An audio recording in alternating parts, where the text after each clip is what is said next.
सरकार के द्वारा जीएसटी की नई रिटर्न GSTR-1 को जीएसटी पोर्टल पे एक्टिवेट कर दिया गया है। ये रिटर्न किस व्यक्ति को फाइल करनी है, कब फाइल करनी है और कैसे फाइल करनी है, इसके बारे में हम इस वीडियो में डिस्कशन करेंगे। CA Satbir Singh YouTube channel पे आपका स्वागत है। जीएसटी की कॉम्प्लायंस करना दिन ब दिन मुश्किल होता जा रहा है क्योंकि जीएसटी हर रोज़ बदल रहा है और इसके साथ ही टेक्नोलॉजी भी बदल रही है। इसलिए आप हमारे यूट्यूब चैनल को सब्सक्राइब कर लें ताकि आपको जीएसटी के रेगुलर अपडेट मिलते रहें। आप हमें व्हाट्सएप चैनल और Telegram channel CA Satbir Singh Taxil पे भी सब्सक्राइब कर लें। लिंक वीडियो के डिस्क्रिप्शन में भी दिया गया है, कमेंट में पिन किया गया है ताकि आपको जीएसटी के रेगुलर अपडेट आपके मोबाइल पे ही मिलते रहें। GSTR-1 को जीएसटी पोर्टल पे जुलाई 24 ऑनवर्ड टैक्स पीरियड के लिए उपलब्ध करा दिया गया है। यदि कोई व्यक्ति GSTR-1 फाइल करता है यानी कि अपनी आउटवर्ड टैक्स सप्लाई दिखाता है लेकिन उसमें कोई सप्लाई मिस कर देता है या फिर कोई गलती कर देता है तो उसकी वो करेक्शन कर पाएगा GSTR-1A में, यानी कि वो नई सप्लाई को ऐड कर पाएगा या फिर जो उसने सप्लाई ऐड कर दी है GSTR-1 में वो उसकी अमेंडमेंट करना चाहता है तो GSTR-1A में ये अमेंडमेंट कर पाएगा। तो इसके लिए आप GSTR-1A जीएसटी पोर्टल पे फाइल कर सकते हैं। आप GSTR-1A को कब फाइल कर पाएंगे ये डिपेंड करेगा कि GSTR-1 को फाइल करने की ड्यू डेट क्या है और एक्चुअल डेट क्या है। विच एवरी लेटर उसके अकॉर्डिंग आप GSTR-1 को फाइल कर पाएंगे। चलिए हम इसे एग्जांपल के साथ समझ लेते हैं। जैसे कि यहाँ पे जुलाई मंथ के लिए टैक्स पेयर को मंथली GSTR-1 फाइल करनी है तो इसके लिए ड्यू डेट है 11 अगस्त। टैक्स पेयर फाइल करता है 12 अगस्त को, तो GSTR-1A की फाइलिंग ओपन की जाएगी जीएसटी पोर्टल पे 12 अगस्त से। और यदि उसकी जो ड्यू डेट है 11 अगस्त है लेकिन फाइलिंग 10 अगस्त को हो रही है GSTR-1 की, तो GSTR-1A में अमेंडमेंट कर पाएगा 11 अगस्त से, यानी कि ड्यू डेट और एक्चुअल डेट विच लेटर। और इस प्रकार यदि व्यक्ति क्वार्टरली फाइल करता है GSTR-1 तो जुलाई से सितंबर के क्वार्टर के लिए 13 अक्टूबर ड्यू डेट है, वो 14 अक्टूबर को फाइल करता है GSTR-1 तो 14 अक्टूबर से GSTR-1A की फाइलिंग ओपन होगी। और यदि 13 अक्टूबर ड्यू डेट है और टैक्स पेयर 10 अक्टूबर को फाइल करता है तो 13 अक्टूबर से GSTR-1A की फाइलिंग ओपन होगी जीएसटी पोर्टल पे। GSTR-1A को फाइल करने के लिए आपको जीएसटी पोर्टल पे लॉगिन करना है, सर्विस टैब में जाना है, रिटर्न में जाना है, रिटर्न डैशबोर्ड पे जाना है। यहाँ पे आप फाइनेंशियली चूज़ करेंगे, क्वार्टर चूज़ करेंगे, पीरियड चूज़ करेंगे। उसके बाद आप नीचे स्क्रॉल करेंगे तो यहाँ पे देखिए GSTR-1A प्रिपेयर ऑनलाइन का ऑप्शन आएगा। यहाँ पे आप क्लिक करके GSTR-1A को फाइल कर सकते हैं। यहाँ पे जब आप GSTR-1 को फाइल कर देंगे तो उसके बाद GSTR-1A की फाइलिंग ओपन होगी, यानी कि actual date of filing of GSTR-1 और due date of filing of GSTR-1 which every later. उसके बाद आपको इस प्रकार से स्क्रीन दिखाई देगी। यहाँ पे आप जो भी अमेंडमेंट करना चाहते हैं जैसे कि B2B, B2C टैक्स से रिलेटेड वो आप यहाँ पे कर पाएंगे GSTR-1A में।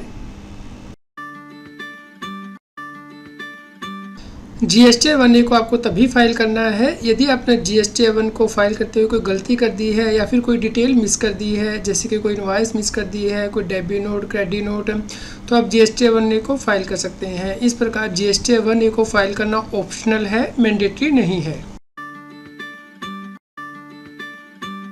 क्या GSTR-1A को फाइल करने के लिए आपको कोई लेट फीस भी देनी पड़ती है? जी नहीं, GSTR-1A को फाइल करने के लिए कोई लेट फीस नहीं है, ये रिटर्न ऑप्शनल है। यदि आपने GSTR-1 में कोई गलती कर दी है तो उसको सुधार करने के लिए आप GSTR-1A को फाइल कर सकते हैं। GSTR-1A को फाइल करने की लास्ट डेट है GSTR-3B को फाइल करने से पहले आपको GSTR-1A को फाइल कर लेना है, क्योंकि उसके बाद GSTR-1A को फाइल करना अलाउ नहीं किया जाएगा। जैसे कि जुलाई 24 के पीरियड के लिए जो ड्यू डेट है, actual date which every later, उसके अकॉर्डिंग GSTR-1A की फाइलिंग ओपन हो जाएगी और आपको GSTR-3B को फाइल करने से पहले GSTR-1 को फाइल कर लेना है। तो इस प्रकार जो actual date of filing of GSTR-3B है वहाँ तक ही आप GSTR-1 को फाइल कर पाएंगे। उसके बाद आपको उस टैक्स पीरियड के लिए GSTR-1 को फाइल करना अलाउ नहीं किया जाएगा। इसी प्रकार यदि आप क्वार्टरली GSTR-3B फाइल करते हैं तो क्वार्टर के ख़त्म होने के बाद जो एक्चुअल डेट होगी GSTR-3B को फाइल करने की, उससे पहले आपको GSTR-1A को फाइल कर लेना है। यदि आपने रिसिपिएंट का जो जीएसटी नंबर है वो गलत एंटर कर दिया था GST-1 में, आप उसे मॉडिफाई करना चाहते हैं, क्या इसके लिए आप GST-1A को यूज़ कर सकते हैं? आंसर नहीं दोस्तों, इसके लिए आपको नेक्स्ट पीरियड की GST-1 में ही अमेंडमेंट करनी होगी। इसके लिए आप GST-1A में अमेंडमेंट नहीं कर सकते। तो ऐसा कोई भी डॉक्यूमेंट जिससे कि आप रिसिपिएंट का GST नंबर चेंज करेंगे, वो आप अमेंडमेंट GST-1A के द्वारा नहीं कर सकते। क्या आप करंट पीरियड की GST-1A में प्रीवियस पीरियड की GST-1 से लेटर रिकॉर्ड अमेंड कर पाएंगे? आंसर नहीं दोस्तों, आप करंट मंथ की GST-1A में करंट पीरियड की जो GST-1 है उसके लेटर रिकॉर्ड ही अमेंड कर पाएंगे। जैसे कि जुलाई 24 के पीरियड के लिए आपने जो GST-1 फाइल की है उससे लेटर रिकॉर्ड ही आप GST-1A में अमेंड कर पाएंगे। उसे पिछले पीरियड के रिकॉर्ड यानी कि जून 24 के रिकॉर्ड आप करंट GST-1 में अमेंड नहीं कर सकते हैं। इसके लिए आपको नेक्स्ट पीरियड की GST-1 में ही अमेंडमेंट करनी होगी। इसी प्रकार यदि आप क्वार्टरली GST-1 फाइल करते हैं तो करंट क्वार्टर से रिलेटेड जो आपने GST-1 फाइल की है उससे लेटर रिकॉर्ड ही GST-1A में अमेंड कर पाएंगे। इसे पिछले पीरियड के यानी कि क्वार्टर के रिकॉर्ड आपको नेक्स्ट पीरियड की GST-1 में ही अमेंड करने होंगे। यदि आपने GST-1A में कोई डेटा रिकॉर्ड कर लिया है, उसे सेव कर दिया है, लेकिन GST-1A को फाइल नहीं किया है, तो उस केस में आप GST-3B को फाइल नहीं कर पाएंगे, आपको एरर दिखाई देगी। तो इसके लिए आपको GST-1A के जो रिकॉर्ड है उन्हें डिलीट करना होगा या फिर GST-1A को रीसेट करना होगा। उसके बाद ही आप GST-3B को फाइल कर पाएंगे। क्या कोई tax payer debit and credit note की अमेंडमेंट कर सकता है GST-1A में? जी हाँ, आप डेबिट एंड क्रेडिट नोट को ऐड भी कर सकते हैं और अमेंड भी कर सकते हैं GST-1A में।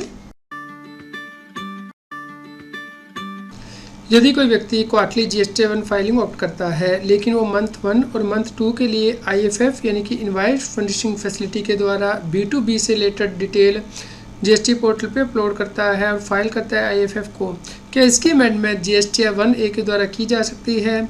जी हाँ, जैसे ही आप क्वार्टरली GST-1 को फाइल कर देंगे तो उसके बाद GST-1A में आप अमेंडमेंट कर पाएंगे IFF से रिलेटेड भी, यानी कि इनवॉइस फर्निशिंग फैसिलिटी में आपने जो डिटेल दी है यदि उसकी अमेंडमेंट करनी है तो आप GST-1A के द्वारा कर सकते हैं।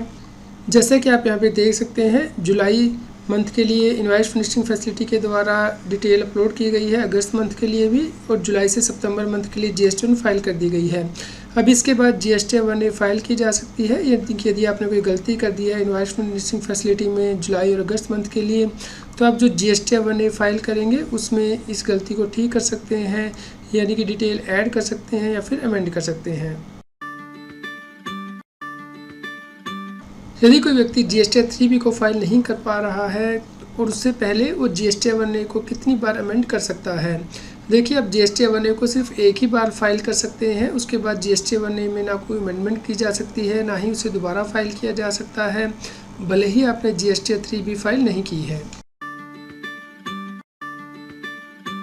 जैसे ही आप GST-1 और GST-1A फाइल कर देंगे उसकी डिटेल ऑटोमेटिकली आपके GST-3B में चली जाएगी। और यदि आप क्वार्टरली GST-3B फाइल करते हैं तो मंथ 1 और मंथ 2 में जो इनवॉइस फिनिशिंग फैसिलिटी के द्वारा आपने डिटेल फाइल की है वो डिटेल, GST-1 की डिटेल और GST-1A की डिटेल, ये सभी डिटेल GST-3B में चली जाएगी। चलिए समझ लेते हैं कि GST-1 और 1A की डिटेल GST-2B में कैसे रिफ्लेक्ट होगी रिसिपिएंट के। जैसे कि जनवरी 25 के टैक्स पीरियड के लिए टैक्स पेयर ने इनवॉइस रिपोर्ट की GST-1 में 8 फरवरी को, और जो दूसरी इनवॉइस थी वो रिपोर्ट किया 15 फरवरी को GST-1A में। तो यहाँ पे जो ओपन पीरियड था 14 फरवरी तक उसने पहली इनवॉइस रिपोर्ट कर दी थी GST-1 में, तो इसकी डिटेल 2B में रिसिपिएंट को दिखाई देगी। और जो दूसरी डिटेल है जो कि GST-1A में रिपोर्ट की है वो नेक्स्ट जो ओपन पीरियड है वो 14 मार्च का होगा, तो इस GST-2B में रिसिपिएंट को डिटेल दिखाई देगी।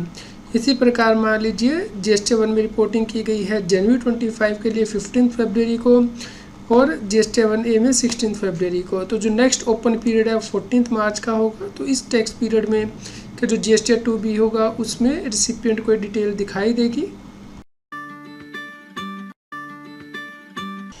यह GST-1A का कंप्लीट फॉर्मेट है जिसके अंतर्गत के आप अमेंडमेंट कर सकते हैं जो सप्लाई आपने GST-1A में डिक्लेयर कर दी है। जैसे कि आप यहाँ पे देख सकते हैं, यदि आप कोई सप्लाई मिस कर देते हैं GST 1 में, तो यहाँ पे टेबल 4 में B2B से रिलेटेड यहाँ पे डिटेल ऐड कर पाएंगे। Taxable interstate supply to unregistered person value more than 1 lakh, उसकी डिटेल यहाँ पे अपलोड कर पाएंगे। जीरो रेटेड सप्लाई और डीम्ड एक्सपोर्ट, इसमें यदि आपने कोई डिटेल मिस कर दी है तो वो ऐड कर पाएंगे। Nil rated exempted non GST outward supply की डिटेल यहाँ पे ऐड कर पाएंगे। और यदि आपने सप्लाई ऑलरेडी डिक्लेयर कर दी थी GST 1 में करंट टैक्स पीरियड में, उससे रिलेटेड आप अमेंडमेंट करना चाहते हैं तो टेबल नंबर 9 में ये अमेंडमेंट कर पाएंगे। इसी प्रकार जो कंसोलिडेटेड स्टेटमेंट है advance received and advance registered, उसकी आप अमेंडमेंट यहाँ पे कर पाएंगे। इस प्रकार यहाँ पे आप HSN वाइज समरी में भी यदि अमेंडमेंट करना चाहते हैं तो वो आप कर पाएंगे। और जो डॉक्यूमेंट इशूड है उसके रिलेटेड डिटेल में अमेंडमेंट करना चाहते हैं ई-कॉमर्स ऑपरेटर से रिलेटेड, तो ये सभी प्रकार की अमेंडमेंट आप GST 1A के द्वारा कर सकते हैं। उम्मीद करते हैं कि आपको GST 1A से रिलेटेड क्लैरिफिकेशन मिल गई होगी। यदि आपका फिर भी कोई क्वेश्चन है तो आप हमें वीडियो के नीचे कमेंट करके ज़रूर बताएं।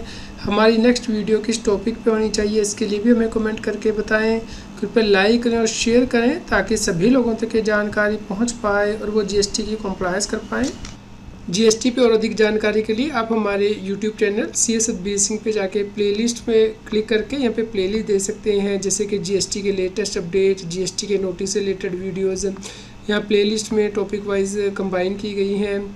इसके अलावा भी और डिफरेंट टॉपिक पे जो वीडियोज़ हैं वो यहाँ पे दी गई हैं, जैसे कि समवन इन GST टेक्स्ट्रा। इसके अलावा यदि आप लेटेस्ट वीडियो रेफ़र करना चाहती हैं तो यहाँ पे वीडियो पे क्लिक करके आप हमारे YouTube चैनल पे लेटेस्ट वीडियो देख सकते हैं। तो आप इन वीडियो को देखिए और शेयर कीजिए ताकि सभी लोगों तक ये जानकारी पहुंच पाए और वो GST की कॉम्प्लायंस कर पाएँ। यदि आपका कोई क्वेश्चन हो तो आप हमें कमेंट करके ज़रूर बताएं। रेगुलर GST और टैक्स अपडेट के लिए इस चैनल को सब्सक्राइब करें। फ्रेंड्स, आप TDS, इनकम टैक्स, GST और अकाउंटिंग सॉफ्टवेयर ऑडिट ट्रेल के साथ कॉम्प्लायंस आसानी से कर सकते हैं। इन सॉफ्टवेयर के डेमो देखने के लिए आप हमें मोबाइल नंबर के साथ ईमेल कर दीजिए taxil@gmail.com पर। आप हमें Telegram app CS Satbir Singh Taxil पर ज्वाइन कर सकते हैं ताकि आप GST और इनकम टैक्स के रेगुलर अपडेट अपने मोबाइल पर ही प्राप्त कर सकें।